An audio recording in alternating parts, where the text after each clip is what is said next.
जय हिंद। इस वाले वीडियो में पढ़ेंगे प्रश्नावली 4A का भाग हम लोग 2 पढ़ेंगे। भाग 1 में मैंने 10 सवाल तक मैंने दोस्तों बता चुका हूं।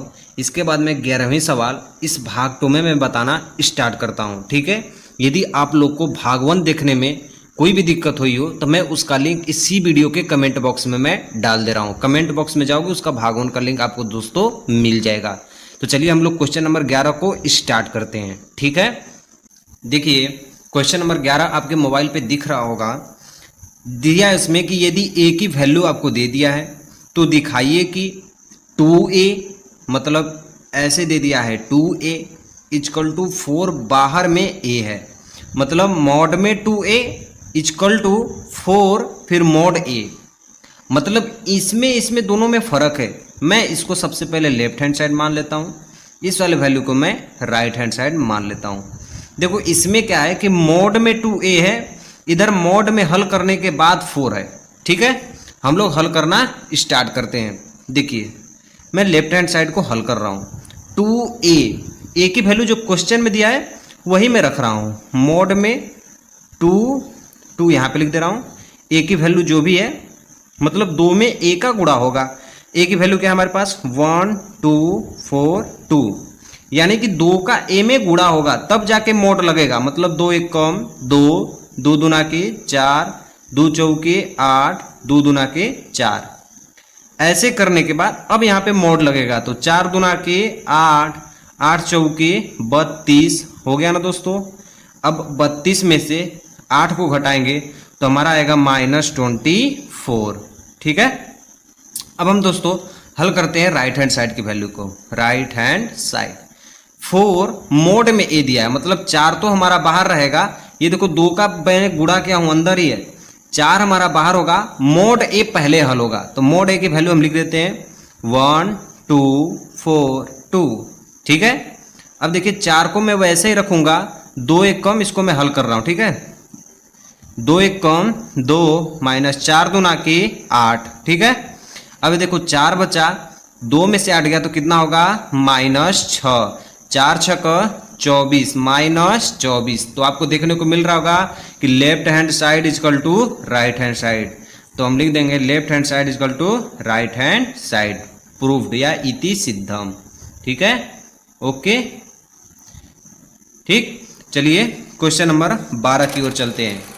ठीक है, चलिए क्वेश्चन नंबर 12 की ओर चलते हैं। जैसा कि आपको दिख रहा है इसमें a की वैल्यू आपको क्वेश्चन में दे दिया है। हमसे कह रहा है कि 3a का मान बताइए और 27 मॉड a का मान बताइए। इधर वाली वैल्यू को सबसे पहले हम लेफ्ट हैंड साइड मान लेंगे, इधर वाली वैल्यू को हम क्या मान लेंगे राइट हैंड साइड मान लेंगे। सबसे पहले मैं लेफ्ट हैंड साइड को हल करता हूँ। तो ये मॉड में 3 है, फिर क्या है a की वैल्यू में रख देता हूँ, ऐसे बना देता हूँ।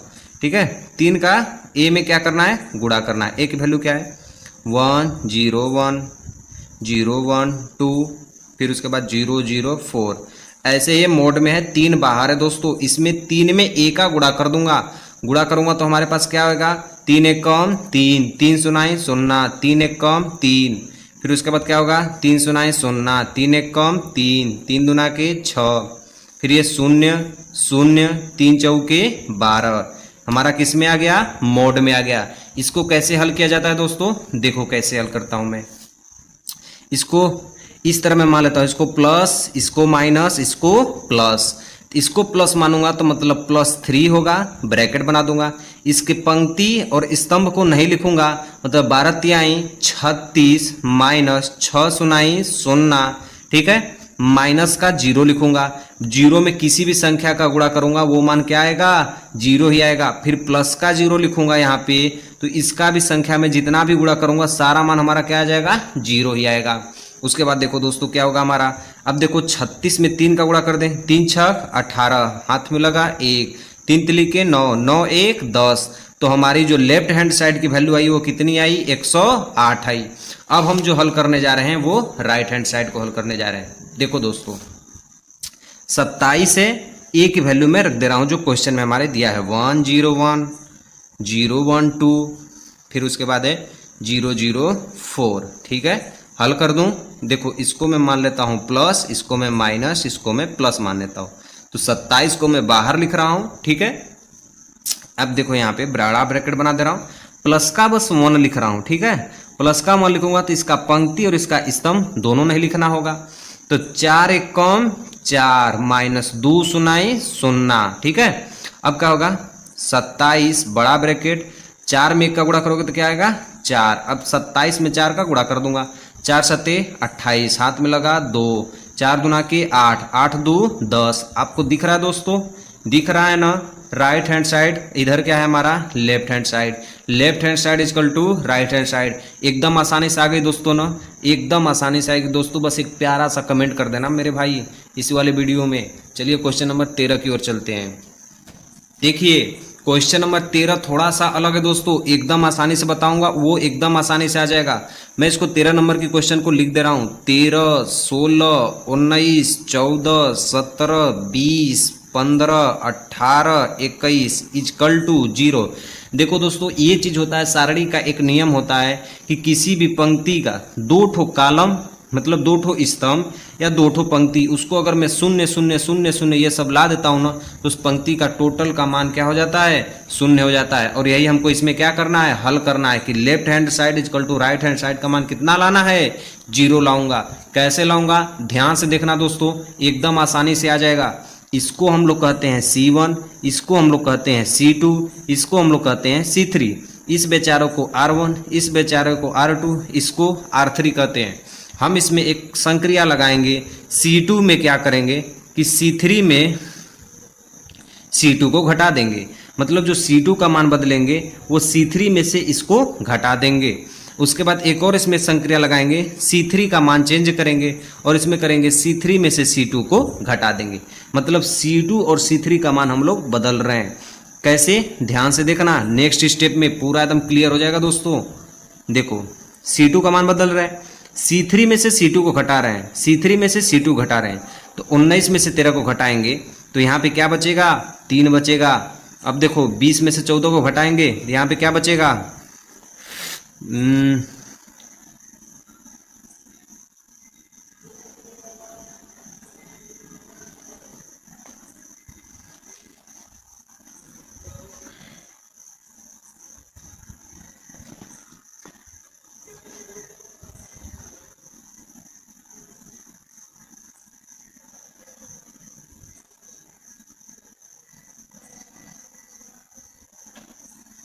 ठीक है। देखो दोस्तों C2 बराबर C3 माइनस C2, C2 का मान हम लोग चेंज कर रहे हैं, C3 में से C2 को घटा रहे हैं, मतलब 19 में से 13 को बदलेंगे तो यहाँ पे क्या बचेगा 3 बचेगा। 20 में से 17 को घटाएंगे तो यहाँ भी क्या बचेगा 3 बचेगा। 21 में से 18 को घटाएंगे तो यहाँ भी क्या बचेगा 3 बचेगा। और किसका मान बदल रहा है C3 का भी मान हम लोग बदल रहे हैं। C3 में क्या चेंज कर रहे हैं, C3 में से C2 को घटा रहे हैं, इसमें से इसको घटा रहे हैं। 19 में से 16 जाएगा, यहाँ पे क्या बचेगा 3। 20 में से 17 जाएगा, यहाँ भी क्या होगा 3। 21 में से 18 जाएगा, यहाँ भी क्या होगा 3।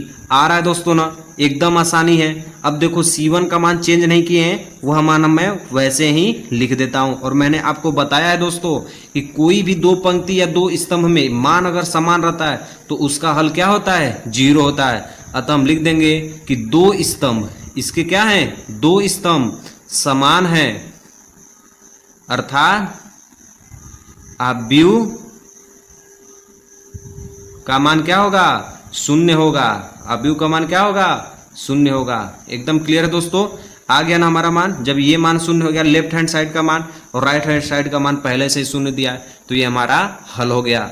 14 नंबर की देखो दोस्तों, इससे भी आसान तरीके से बताऊंगा, एकदम दिमाग में जाए। देखिए 14 नंबर के सवाल को हम लोग लगाना स्टार्ट करते हैं दोस्तों। इसको मैं इतना आसानी तरीके से बताऊंगा कि बहुत ही कम जगह में आपका लग जाएगा। बहुत ही आसान सवाल है दोस्तों, ध्यान से देखना। मैं इसके मान में क्या परिवर्तन करूंगा, मैं यहाँ पे देखो इसको हम लोग C1 कहते हैं, इसको C2, इसको C3 मैं लिख दे रहा हूँ। C1 C2 C3 कहते हैं। मैं यहाँ पे एक संक्रिया लगा रहा हूँ कि C1 में 5 C2 को घटा दे रहा हूँ और C3 में 9 C2 को मैं भाग दे रहा हूँ। टोटल हमारी वैल्यू आ जाएगी एक ही लाइन में। ध्यान से देखना, C1 में से 5 C2 घटा देंगे, मतलब इसमें से 5 का गुणा करके इससे घटा देंगे, मतलब 5 7 35, 38 में से 35 घटाएंगे तो क्या बचेगा 3 बचेगा। उसके बाद देखो 3 पाँचे 15, 16 में से 15 घटाएंगे तो 1 बचेगा। उसके बाद 50 25, 27 में से 25 घटाएंगे तो 2 बचेगा।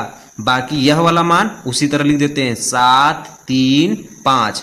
अब देखो इसमें हम लोग क्या कर रहे हैं, C3 में 9 C2 घटा रहे हैं, मतलब इसमें से C2 में 9 का गुणा करके इससे घटा दे रहे हैं। तो देखो 7 9 63, 63 में से 63 घटाएंगे तो 0, 3 9 27, 29 में से 27 घटाएंगे तो क्या बचेगा 2, फिर 9 बचे 45, 46 में से 45 घटाएंगे तो क्या बचेगा 1। समझ में आ रहा है दोस्तों ना?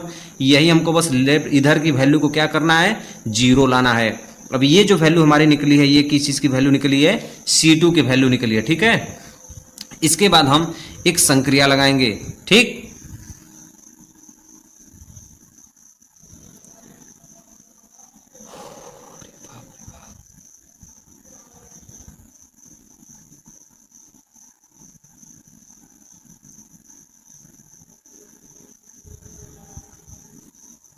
अब ये वैल्यू हमारी क्या आई है, C2 का मान आया। इसको अब हम हल कर देते हैं। इसको मैं मान लेता हूं प्लस, इसको मैं मान लेता हूं माइनस, इसको मान लेता हूं प्लस। तो प्लस का 3 का अगर मैं लिखूंगा यहाँ पे तो ब्रैकेट लगाऊंगा, इसकी पंक्ति और स्तंभ को नहीं लिखना है। 3 एक कम 3, 5 दूना के 10 हो गया ना। फिर माइनस का 7 लिखना है मेरे को। उसके बाद क्या होगा, इसकी स्तंभ और पंक्ति को नहीं लिखना है। 1 एक कम 1, 2 दूना के 4, माइनस का 4, ये प्लस का 0 है, इसको मैं नहीं लिखूंगा क्योंकि सारा मान क्या आ जाएगा, 0 आ जाएगा। देखो क्या होगा 3, ये देखो 10 में से 7 घटेगा तो 3, तो -7 बचेगा यहाँ पे।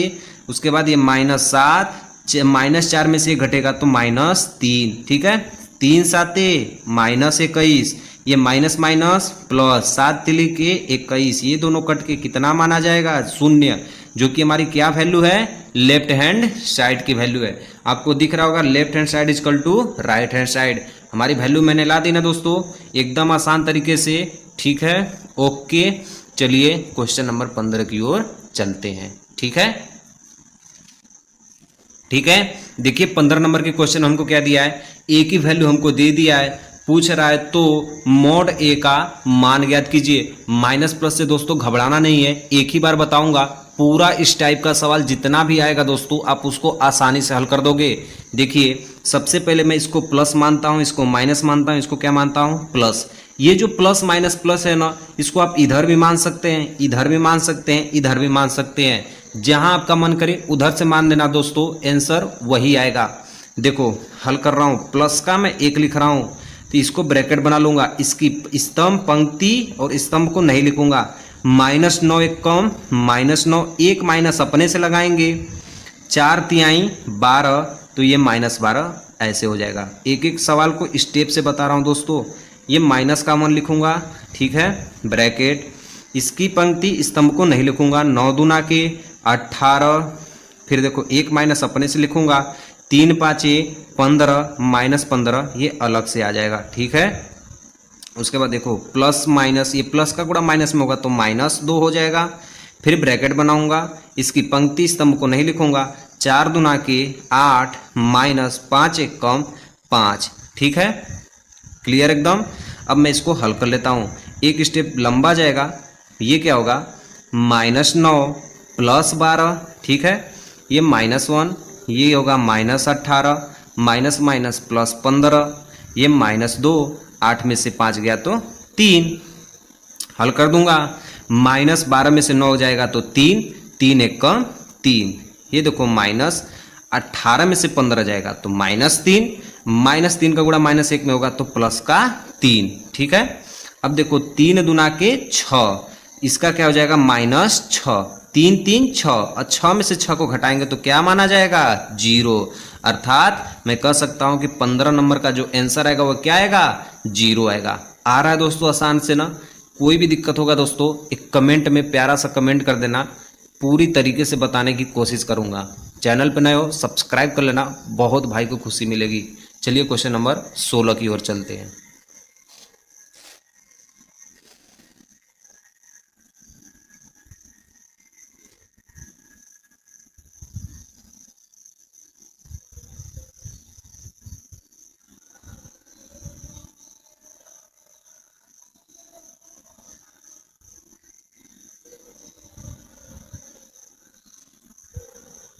ठीक है, आपको क्वेश्चन दिख रहा होगा, मैं 16 का पहला लगा रहा हूं। कैसे लगाना है दोस्तों, एक्स वाई जेड वाला सवाल एकदम आसानी से बताऊंगा, कहीं भी आपको ढूंढने की जरूरत नहीं होगी। इसका गुणा इसमें करते हैं, इसका गुणा इसमें करते हैं, बीच में माइनस लगा देते हैं। तो 6 का गुणा एक्स में करूंगा तो -6x माइनस 3 दूना के 6 इक्वल टू क्या हो जाएगा 18। ठीक है, ये हमारा -6x यहीं पर रहेगा, ये -6 उधर जाएगा तो +6 हो जाएगा, मतलब 18 में 6 अगर जोड़ दूंगा तो हमारा हो जाएगा 24। ठीक है, अब देखो x बराबर ये 6 इसमें गुणा था, इधर जाएगा तो भागा में हो जाएगा।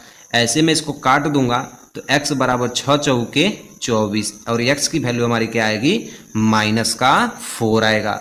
एकदम आसान है दोस्तों ना, कोई दिक्कत आपको होगी बता देना, बहुत बेहतरीन तरीके से बताऊंगा। मैं छठा का दूसरी लगाने का ट्राई कर रहा हूँ। ठीक है, दिया है 2 -3 x 9 इक्वल टू कितना लाना है 30, 9 दूना के 18, एक माइनस अपने से लगाएंगे, 3 का गुणा x के में करेंगे तो 3x, एक माइनस पहले से ये तो ये प्लस का 3x हो जाएगा इक्वल टू 30। 3x बराबर 30 में से प्लस का 18 उधर जाएगा तो माइनस का 18, मतलब 3x बराबर 12। तो x की वैल्यू क्या बचेगी 12/3, काट दोगे तो x का मान कितना आ जाएगा 4, और यही हमारा क्या हो जाएगा आंसर आ रहा है दोस्तों ना। चलिए क्वेश्चन नंबर 16 का तीसरा बताने जा रहा हूं। ठीक है, ठीक है, 16 के तीसरे नंबर के सवाल कैसे लगेगी, सेम उसी तरह लगाएंगे, इस बार दोनों तरफ लगाएंगे। 3 1 कम 3 माइनस 6 5 30 हो गया इक्वल टू 7x में -x का गुणा करोगे तो -7x स्क्वायर हो जाएगा, फिर माइनस लगाएंगे, 5 चौके 20 हो जाएगा। एकदम दोस्तों आसान है ना। 30 में से 3 को घटाऊंगा तो -27 होगा इक्वल टू इधर होगा -7x स्क्वायर -20। ये -20 अगर इधर ला दूंगा तो प्लस का 20 हो जाएगा, मतलब होगा -27 + 20 बराबर -7x स्क्वायर। देखो -27 में से +20 को घटाऊंगा तो -7 आएगा इक्वल टू -7x स्क्वायर। इस माइनस से ये माइनस कट जाएगा, ये 7 का गुणा इधर जाएगा तो भागा में हो जाएगा, मतलब 7/7 बराबर x स्क्वायर। ये कटेगा तो x स्क्वायर का मान कितना आ जाएगा 1, मतलब x स्क्वायर का मान कितना होगा 1 होगा। स्क्वायर उस तरफ जाएगा तो क्या होगा करड़ी में 1 हो जाएगा, मतलब x की वैल्यू कितना आएगी 1 आएगी। एकदम आसान है दोस्तों ना। चलिए 16 का चौथा नंबर की सवाल लगाते हैं। देखिए ये है 16 का चौथे नंबर के सवाल।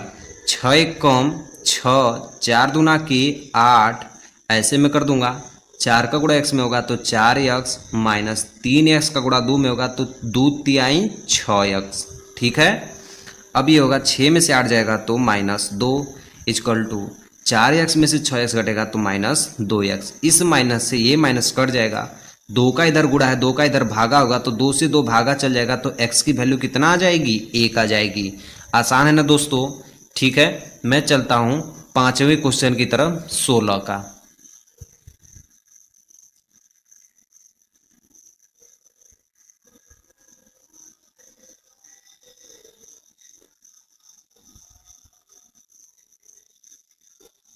देखिए 16 का ये पांचवा क्वेश्चन है, कैसे लगेगा। एकदम आसान हो गया दोस्तों। 2 1 कम 2, 5 चौके 20 इक्वल टू 2x का गुणा x में करूँगा तो 2x स्क्वायर हो जाएगा, माइनस 6 का गुणा 4 में करूँगा तो 6 चौके 24। ठीक है, 2 में से 20 घटाऊंगा -18, ये -24 से इधर आएगा तो प्लस का 24 इक्वल टू 2x स्क्वायर। ये देखो इसमें घटाऊंगा तो कितना बचेगा 6 बचेगा equal to 2x square. Clear एकदम दोस्तों। ठीक है, 4 2 6 सही है। यहाँ पे 2 का देखो यहाँ पे अगर भागा दूंगा तो 6/2 हो जाएगा इक्वल टू x स्क्वायर। ये जब काटूंगा तो x स्क्वायर का मान कितना होगा 3, 2 तिहाई 6, स्क्वायर उस तरफ जाएगा तो ये रूट बना लेगा तो x का मान कितना आएगा √3, और यही हमारा पांचवा का क्या होगा आंसर होगा। ठीक है,